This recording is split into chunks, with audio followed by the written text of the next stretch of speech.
This your boy Butler. I got an exclusive. Best day of my life, man. Tomorrow's not promised. I got an exclusive with one of the real Alto shouters, not Lee Arundel. Did some Alto shouter shit. I'm not identifying. If you know, you know. If you don't, you don't. I'm finna give it to you the real. What going on, bro? What's happening? Shit, much, man. Just, but tell me something you folk don't know.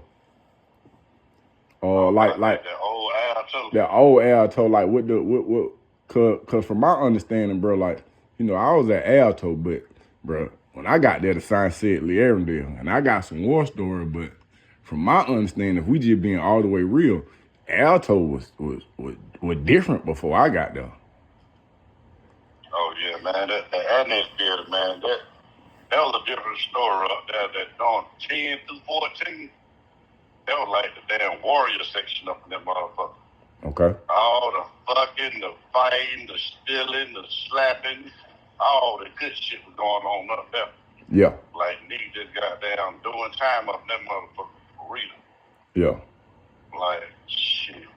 And it was weird though. Like I remember when I first got in the dormitory straight out of diagnostics. I'm from Atlanta. But what had happened, I caught my case in Macon, Georgia. So when we get up there, and it's like two dudes from Valdosta, they finna put them in dorm 14, and that's an all-Atlanta dormitory. And they finna put me in 13, which was down south, because they thought that's where I was from. So we get up there, I didn't care where they sent me, because it is what it is. Nigga want to fight, we gonna fight, however we gonna do. But we get up there, and them Valdosta niggas they like, fuck no, we ain't going in that dormitory, but these niggas had been there before. So they knew the rules. I didn't know the rules. Them niggas in 13 like, Shawty, where you from? I'm like, nigga, I'm from Atlanta, but I caught my case in Macon. Them niggas, oh shit, homeboy, come on, nigga. All up from Macon. So them niggas over there like some wolves and shit, man. They were trying to get me in the dormitory, and I'm thinking these niggas finna be my foe. Now I realize them niggas finna fuck me up soon I get in the dormitory because I'm from Atlanta. But because them got off niggas fuck, they switched us up and put me in the dormitory I was supposed to be in anyway. So I get in the dormitory, running a couple niggas out on the street with this shit, kicking it, fooling and cooling. So I'm looking at the whole setup called back then. You had the open bathroom. You got like 9 toilets on the wall in the open, no doors. You got the shower in the middle of the floor like a little spiral. Got like 10 head speakers on the wall. Nigga be in that bitch shoulder to shoulder and them taking the shower and shit. And then you got the urinal at the shower wall where you looking at a motherfucker baby shit, man. So the first weird shit I see, a nigga sitting on the toilet, butt ass naked. This nigga taking the shit. This nigga butt booty ass naked. I'm like, what the fuck? I asked my homeboy, why the fuck that nigga ain't goddamn butt ass nigga on toilet in case a nigga run there and try to bust his motherfucking head, he can get up and fight. So I start understanding why the nigga go in there and take their pants off at the door, throw that shit on the floor and put their boots on. They take a shit just like that though, with their shirt, boots, and then that's it. So okay, I'm peeping the scene. So I got pissed and shit. So I'm new and shit. So I go to the urinal. I got my head looking at the ceiling while I'm pissing and shit, because I don't want to be looking at no nigga naked. And I don't want no nigga to think I'm watching them like that. They about 5 or 6 niggas in the shower bathing and shit. So I'm pissing and shit, got my head to the back, just pissing and shit, looking around and shit and out. And some nigga come beside me with some ropes on with the goddamn the Ray Charles glass on. And this nigga hand, baby order, nigga, he out to my, he looking at them niggas in the shower just getting to it. And the nigga bumping shoulders with me, he elbowing me. I'm like, nigga, what the fuck, nigga? He like, nigga, look. I'm like, look at what? He said, man, look at that soap just sliding through that nigga butt cheek. I'm like, what the fuck? So I'm like, this some fucked up ass shit. So I go and take my lick, get the fuck up out the bathroom. Cause I'm just looking and thinking, if that nigga did that shit to me, I'm about to kill this nigga. I wish the nigga would try me like that. But the nigga, everybody else got out the shower when these people they were doing, but this little young dude did. And young dude let nigga knock him on down and shit, let him knock him down. So the nigga was cool with me and diagnostic. He come over there want to kick with me after that shit. I'm like, nigga, look, go on somewhere else, nigga. You let nigga jack off you, nigga. You I ain't got no more talk left. Nigga like, man, I ain't worried about that shit. I'm finna goddamn go home in the year. I said, nigga jack off me. Nigga ain't never getting out this bitch. Fuck that. So the nigga let it go. I just stopped fucking with the nigga, man. But I don't know what happened to that nigga later on down the line. So that was like the first weekend that shit. I was just really understanding all this old wild shit going on right now. So, hey, look, do me one favor. Try to back up off of the profanity so much, cause I won't be able to monetize. Gotcha.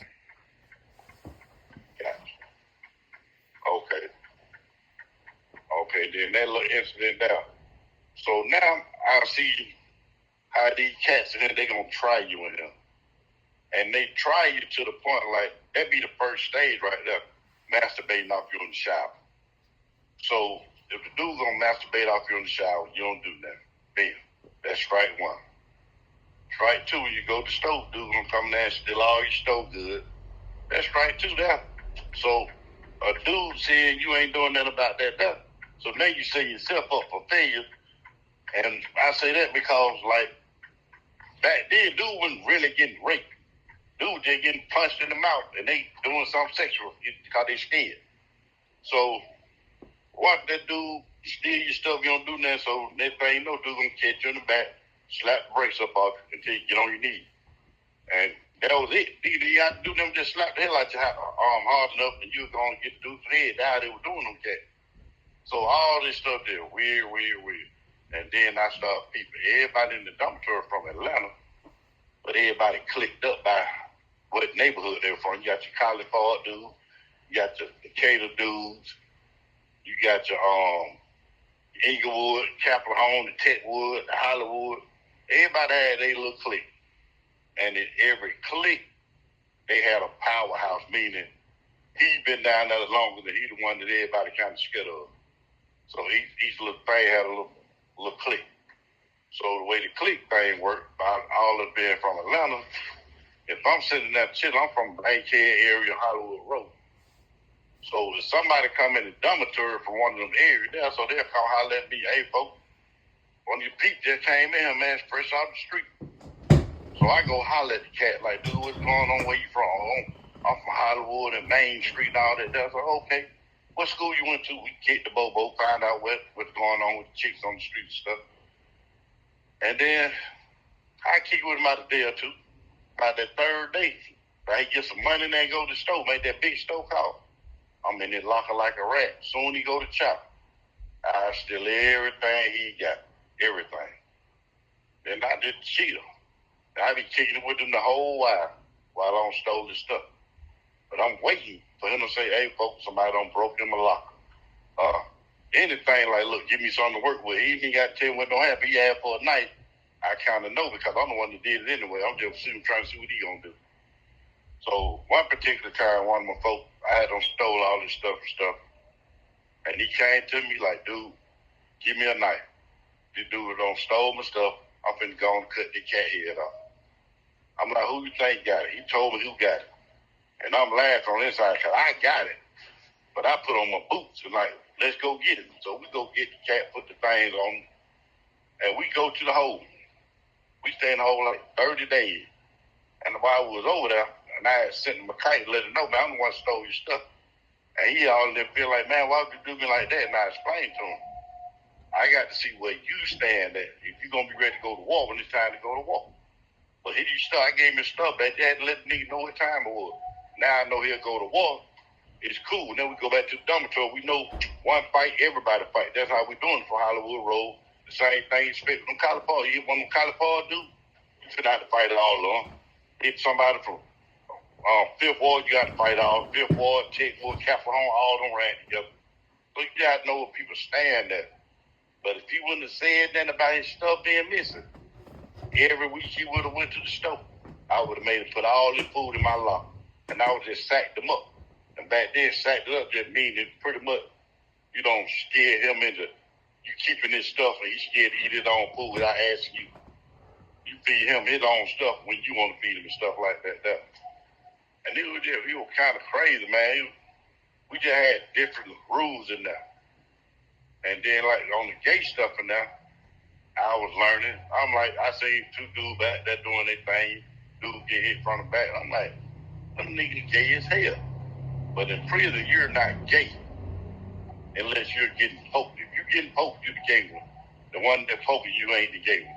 So they got some weird little thing going on up and down there. And that little incident, that was like an eye opener to me, man. Everything was just different. And they got certain things you say on the street, like with your folks, like, man, kiss my ass. You know, you can say that on the street. Yeah. You say that in prison, dude looking at you like, what do you want me to do? Getting you the googly eyes when you say that. They be dead serious. They'll kiss it for you. Niggas be on some real homosexual type stuff in this thing, man. So hold on. So you say that, okay, so you got two individuals. The individual that's dominant, this either didn't talk this dude. He not good. Yeah, he didn't talk the gay guy. Okay. The gay guy is the dude that is the victim. Or getting dominated, yeah. The victim is the gay guy. Okay. Yeah. So yeah, that's how they doing it now. They just, to me, both gay to me. But then now only the victim is gay. And then the craziest thing you see, there was a lot of people that you knew wasn't into that type of homosexual stuff, but they were coming in there playing like they was to keep somebody from messing with them. Yeah. How in the world you just got locked up 6 months ago, and you and him around trying to stick somebody in the butt? Either you was like that on the street, or you just trying to keep somebody from trying you like that. So you thinking it's cool to be around here playing in somebody's butt or something, man. And there was a lot of that going on. Dudes been locked up 6 months. All of a sudden you like boys. Like, it was crazy as hell, man. So a dude will come in there and say he not gay, but pretend that he is gay and think that he ain't. Cause They basically in the dormitory with their face shaved, walk around with M&M's on their mouth, don't made some net bag stockings and stuff. But they know they getting the business in about 30 days. They grow their mustache out and they go to the visitation. They been in the dormitory sounding like Minnie Mouse. They get the visitation, talk to their parents and their girlfriend like they Barry White. And it was crazy, man. It was real crazy.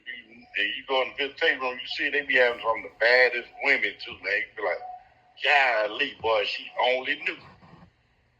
Now I do remember when we was down there, two things. One of them is when I had got into it with Shawn. I ain't gonna say no name, but you slick did the same thing to me on some cause we had a little clique. It was a unconventional clique, cause we had a New York dude, then a white dude. But when I had a little issue, I was like, bro, I just want to win with bro. That's all I want. But you done went to the extreme. You done whipped out shanks and everything.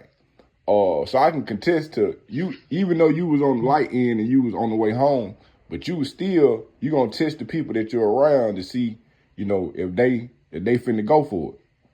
Oh yeah, that's a must. Then on another note, like it was some dudes down there, like when you came back, they was the big bad wolf. And we ain't gonna say no names. They was the big bad wolf, but you were just like, hey man, when I was down here, this dude was Little Red Riding Hood. Can you touch on that a little bit? Exactly. Oh yeah. Oh my God. Like when I came back, instead of took back to the Alto, that was in like 2000, my last 2 years of my. And I get down here, and they were weird because they put me in a dormitory full of white boys. So to me, I thought I had just hit the jackpot. What dorm they put you in? I think that was 17. You was in PMC. Yeah, PMC. See, back in the day, 10 through 14, that were all the action was, all the fighting stuff. And 15 through 17, 15 through 18, that were all the white boy were. If you were scary, you a coward, that's when you was at down the hill. And they got to go to trade school. They got to do all the good stuff. Because they couldn't make it up the hill with the big boy. So they sent me back down now. I'm like, I don't hit a gold mine. I'm finna terrorize this dormitory. So the first thing I go in the room, is a white boy on the bottom bunk. I'm like, Where they do that at? No. But one thing they can say a lot of things about white folks, like the stuff they show on TV, like the Aryan Nation run these prisons. That's the biggest myth in the world. I ain't been to now state prison in Georgia where a white boy can breathe without being told he can breathe. That ain't no clicking up no white boys nowhere in no Georgia State prison. That's a myth. And I'm in a dormitory full of white boys, so I'm renegade. Dude, you got the top bunk now. I don't care. I'm taking this, I'm taking that. And then as I stay in that dormitory a couple of days, I see Little Red Riding Hood. I'm like, what's up? This nigga kind of whispered to me, like, hey, man, don't talk to me like that, man. I'm like, nigga, what you mean, nigga?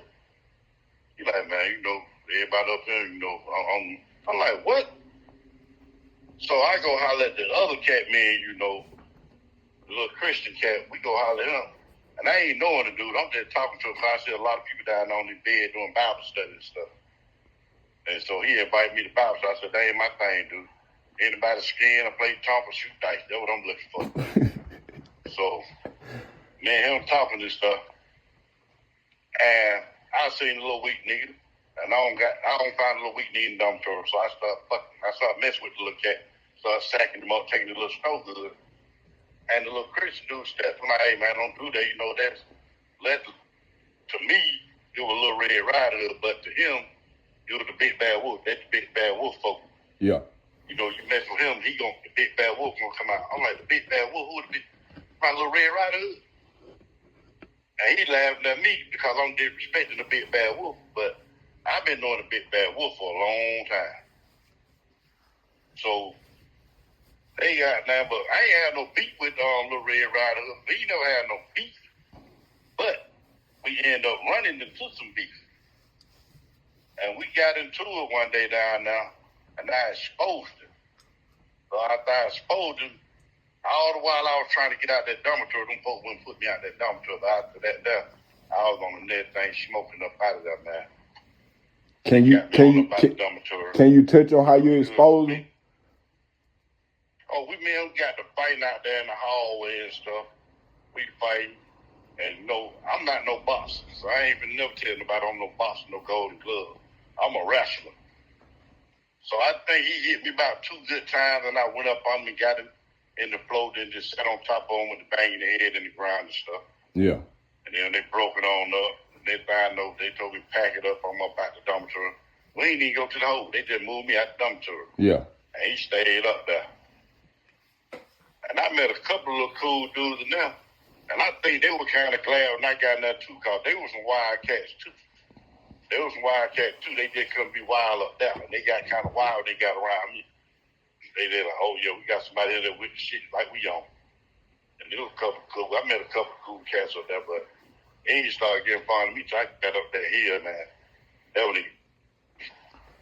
So when you got up the hill, what dorm they put you in? Me and you was an E1 or E2. Yeah. Whatever dormitory I met you in, that was the first dormitory they put me in up the hill right there. Okay. Yeah, they put, what, that E1? Yeah, E1. That was in B unit. E1.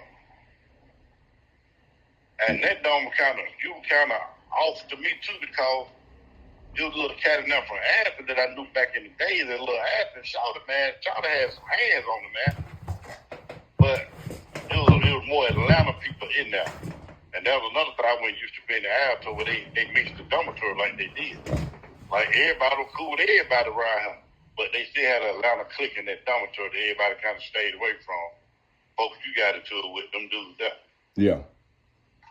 And yeah, but it got fun for me. But man, that new Alto went there like the old Alto, man. The old Alto, you had plenty of fun. Only thing we didn't have back then, we didn't have no women. We had one woman in that whole camp that we could see. No, two. Then King worked in the mail room, and Sergeant Scott. They were the only 2 females we got to see down there. Yeah. And then back then, they were giving us something called eyeball rape. We had to walk with our hand behind our back, stay on the line, and you can't look at the woman. And you look at the woman, they give you a whole nother year for eyeball rape. So when I came back, it was hard because I had been in them camp with the females in the dormitory where dudes getting action every day. Not to my man, yeah, but it's so different now and then, man. Tell me about the Mickey Mouse. The Mickey Mouse. Oh, here we go. So now I got to expose myself before Mickey Mouse me up in that motherfucker.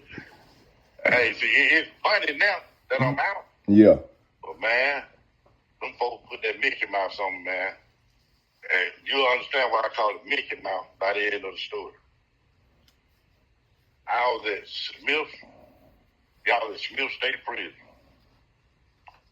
And in Smith, I tell them guys down there, they was real bad. They'll beat you down, dude. Ain't no more little kid stuff. And I was in the hole down there. And when you're in the hole, after they serve lunch on the compound, we get the last of the last. So whatever ain't left, you just don't get. So this particular day here, they give us our trade. And when you've been there long enough, you know what go with every trade, because it ain't nothing but a monthly routine with the food around. I get a tray. It ain't got no gingerbread on there. I lose my mind. I was in the hole, you be hungry, you be want all that food. So I don't got a plate, and I asked everybody else, they get some gingerbread. They're like, no, Shawty, they ain't give us enough. I'm like, man, let's buck on this shit. Let's buck on it until they give us our gingerbread. So I got a couple of them dudes riled up. They like, yeah, we're gonna do it. So I'm around like room 8 or 9 down the hall. So the police came in the first door. Give me your tray. Well, shot like, nah, we ain't giving up no trade till we get that gingerbread. So after Shawty said that there, the dude got the police gonna tell the dude, you either give us the tray or we're gonna come in there and get the tray. So he put the boot down on the little Shawty in the first cell. So second cell put the boot down on him. So everybody gave up their tray. But when they got to me, I'm on the dumb stuff. I'm on some real stupid stuff. They get to me. You gonna give up tray? We come down like, man, I ain't getting nothing until I get that gingerbread. Dude, I was hungry, and I ain't eat the food, so I need the cake. So he went on past my door, locked my door thing back up, but only got everybody else stuff. Then he come down there with 2 more officers. You gonna give up the tray or what? I said, man, I don't told you. You ain't got no cake, you ain't getting no tray. So they just talk. So the sergeant come down now. No, give up the tray. I said, nope. So here come the warden. They were doing inspection in the other business, so the warden came in there. And the warden came to my door, and you got a little slide at the bottom. They can open slide the tray out. And the warden looked down there, and I shot that tray right out there, hit him in the head. Pow! Oh, that was it. Once I hit him with that tray, I'm in the cell just running my mouth. Ain't nobody studying y'all. Crocodile, just running my mouth. So, bam. I hear the search team. They come and dump to about 4 deep. The Doom Squad, call them search team. They get down now. They got the camera out. We finna in the inmate cell. He refusing this and yada. And I'm laughing on the camera and stuff because I got my toothbrush jammed in the door where they can't unlock the door. So they bracing down, ready to bomb rush me, and they try to unlock the door, and the door went locked, and I was laughing at them. I like, yeah, you can't get in. They like, open the door, coward. You talking that mess, you want to open the door. I'm like, I'm all the cowards in the world. You ain't getting in the room. So I'm sitting in the room just laughing and playing, and all my home, but I'm like, shout it, man, you need to cut that out, man. Them folks gonna beat you down. Like, man, nobody studying these folks. So when I'm sitting there, I heard a man called maintenance on the radio. So I don't know what this about. So maintenance get down there. He got his tools out, finna unlock the door from the other side, finna take the hinges out the door. So I'm like, what the hell? So I told the man, my homeboy hollered, hey man, the Doom Squad coming. So it's about 12 of them. You hear them out there marching. They coming down there to get some homeboy like, shout it, go on and get that tray up, man. Here come them folks, man. I like, man, nobody studying them folks. But then when I seen them come in the dormitory, you thought the Washington High School marching band don't hit the drum. Whoop, shoot, all that stuff there. So I slide my little thing off. I said, man, look, I'll cup on up, man. I ain't with all that. And they're like, no, it's too late. I'm like, come on now, man. I give up. They're like, no, shot, it's too late. So I said, okay, I'm gonna unlock the door. I unlocked the door. And then I thought about it. I said, they gonna get me. So I closed the door back up with the toothbrush, and I got some baby oil. And I put baby oil all over the floor. And I got butt-ass naked. I got butt naked in the room. And I put baby oil all on me. I'm slippery.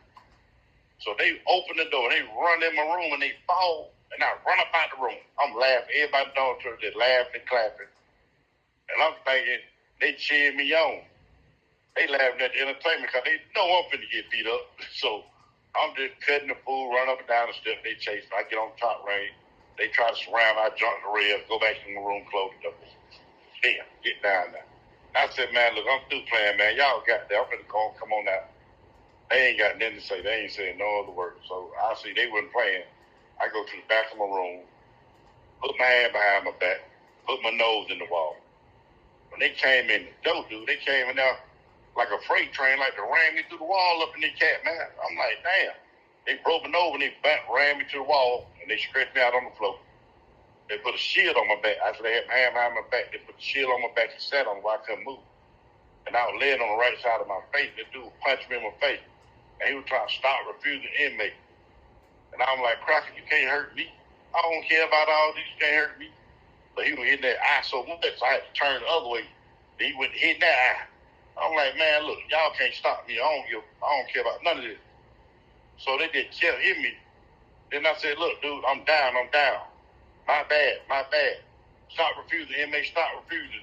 The more I try to plead and beg with them, they would hit me hard. Then I realized they were finna kill me. So I went to speaking in tongues, dude. You would have thought I was the Pope up in there, but I was praying. I was saying stuff in the Bible I ain't never read, dude. I thought I was finna die. They don't scare me so bad because they just kept hitting me and stuff. So once they got to beat me up, they went and threw me in the shower, butt naked, in the cold water. I stayed there like 2 hours. They came and got me out the shower, put me back in my room. I walked around the room for a minute, moping around. So I got in my mirror and got the water, so I cleaned the blood off my face.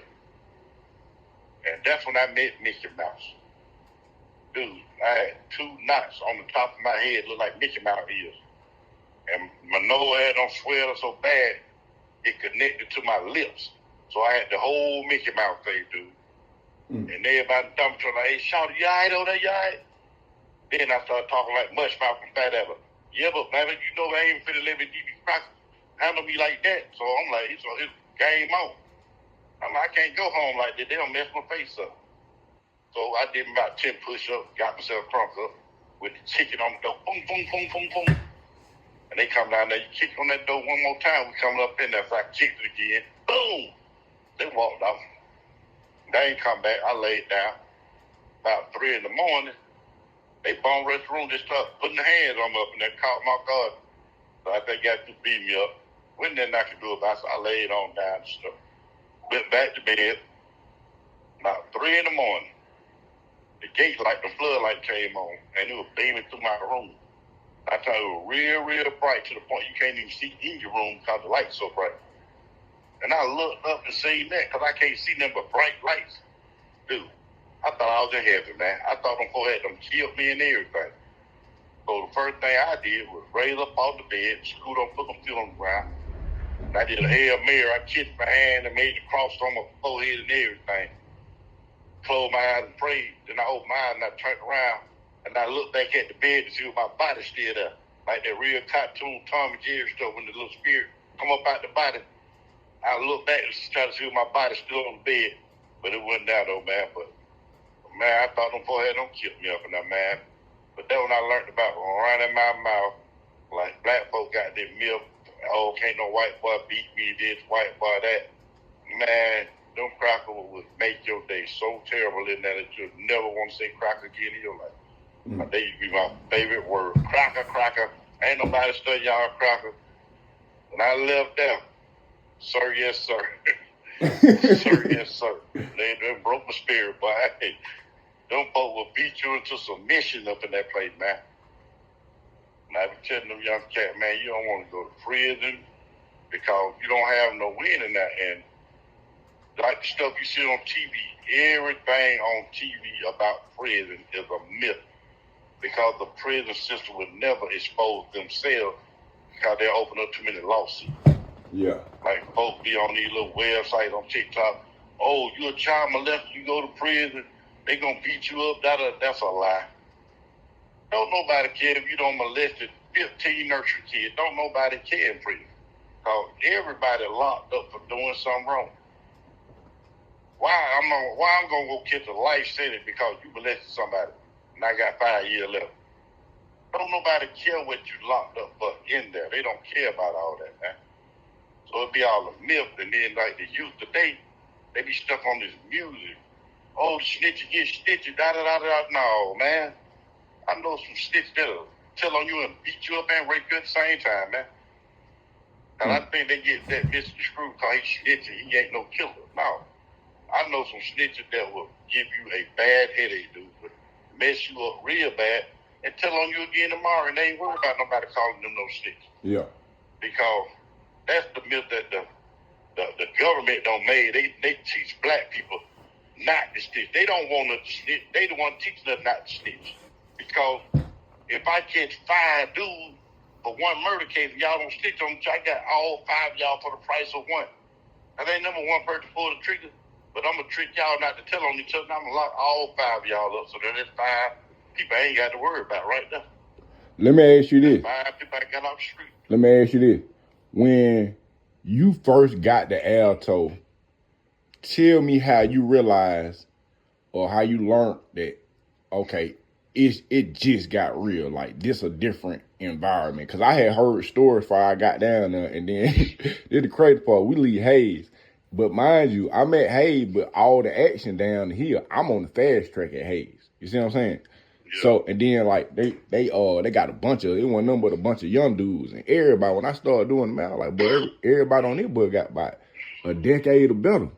And then they was like, y'all going to the Arendelle. So everybody talking, they're like, well, we're going to Alto. I'm like, no, shout, we going to the police say we're going to the Arendelle. So it's an old cat on the back of the bus. He started laughing. I'm like, what he laughing at? He said, shout, the Arendelle is Alto. So I got kind of quiet. So, but when you got down to Alto, I don't know if you had heard a story about Alto before you got down there, but how did you know that the environment, that the temperature had just got turned up? Well, for me, on that level, it was different for me because I'm from Atlanta, but I caught my worst job was in Macon, Georgia. So I had already went through the bad part of my stuff in the county jail. When I was in Macon County Jail, they knew me as Little Atlanta. And them dudes were cool with me. All the young cats I met down there were cool. They were cool with me. Until the other dude came from Alto to go back to court. He told all them dudes, while y'all been cool with this nigga from Atlanta, and you get to Alto, they gonna be that same nigga and their homeboy jumping on y'all niggas from Macon. So now I got to fight every day in the county jail. So by the time I got to Alto, I don't got broke in already with the fighting and getting jump stuff.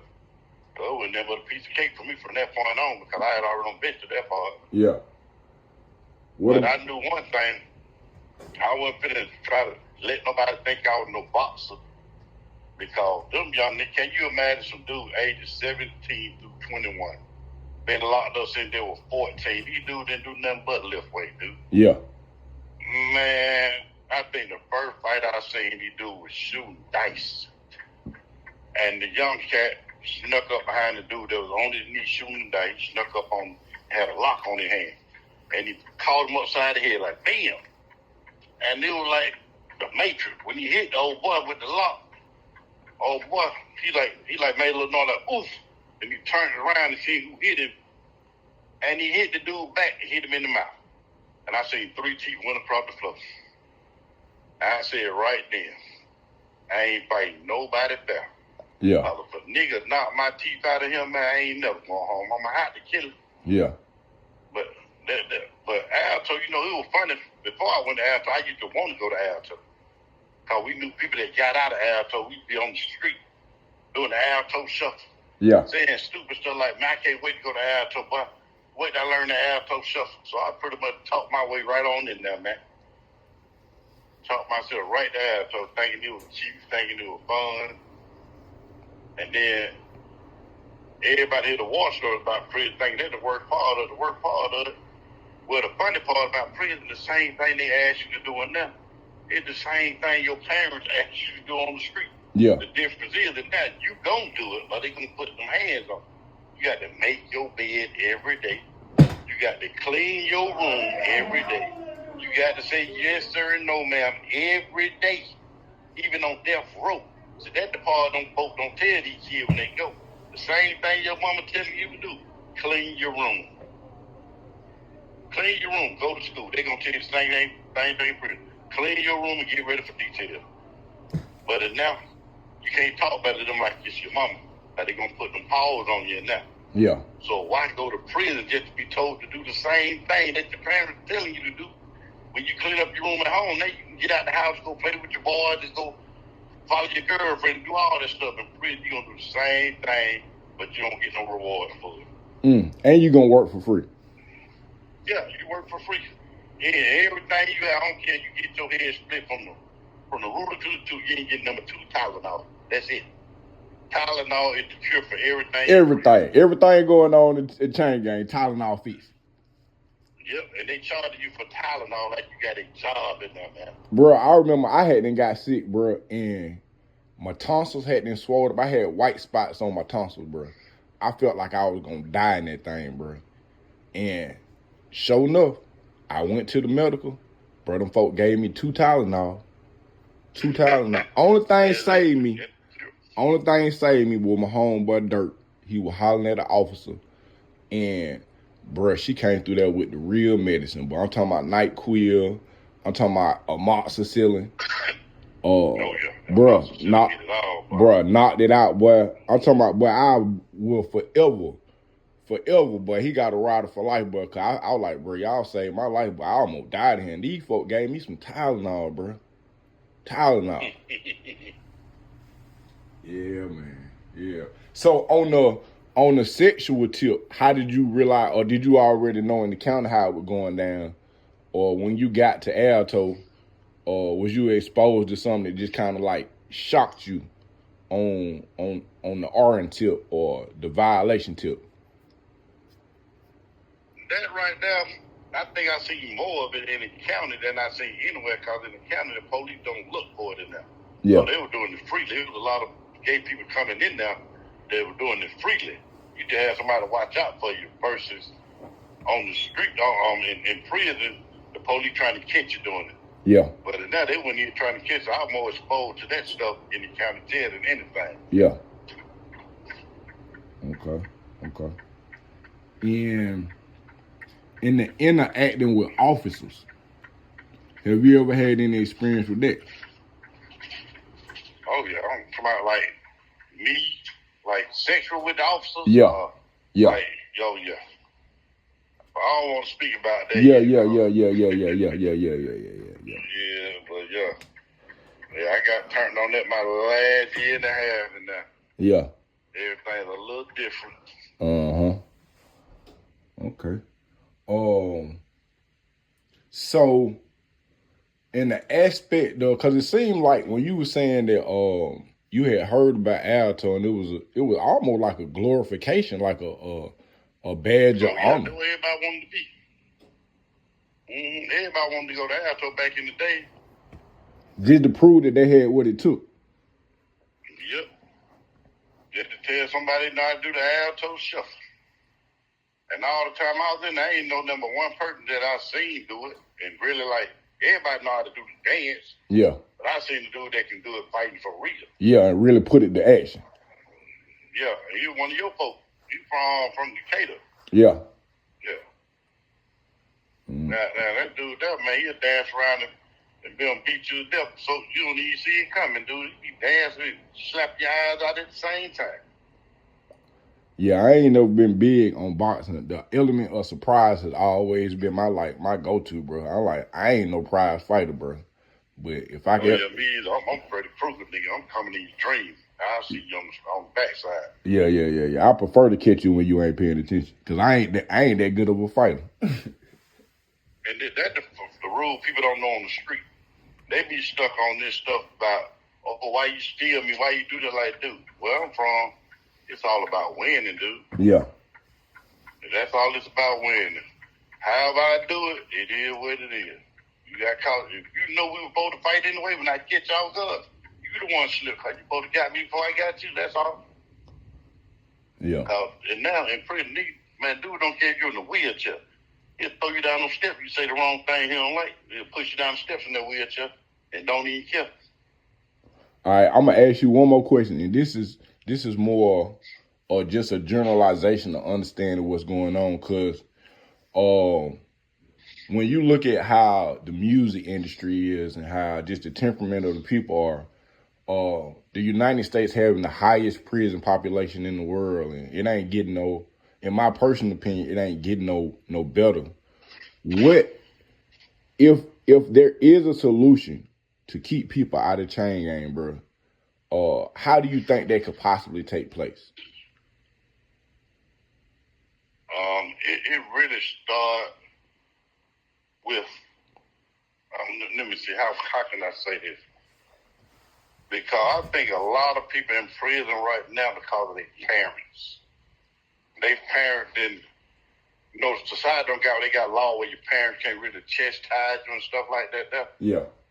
So you think you can do what you want to do and get away with all this nonsense. But you really can't, because it's some consequences behind everything. Anything you do is some consequences behind it. And a lot of these kids nowadays, they ain't experienced them consequences. And I think that's the biggest thing. Like, you get slapped in the mouth for disrespecting an adult, you'll know. When them police roll up on you, you won't be running your mouth. Yeah. Oh, you can't be searching me, you can't be doing that. Because a lot of folks got it misconstrued. It ain't cops just killing black people. Them cops, they are men. At the end of the day, they grown men. Yeah. And as a grown man, I'm not going to let no kid talk to me no any kind of way. I'm not going to let you disrespect me. So that's all it be boiled down to. These kids think they can say what they want to say and all that old extra stuff. And that will get a lot of them in trouble. They ain't never been chastised. So how you fix the parent? I mean, like if the root issue is from the initial interaction with society based on what's going on in the household, and the parents, they coming from a defunct situation because their parents came from a defunct situation. How do we stop this, or can we stop this dysfunctionality in our household? Okay, so now we've been like, it been veer off into like some political stuff, you know what I'm saying? Okay.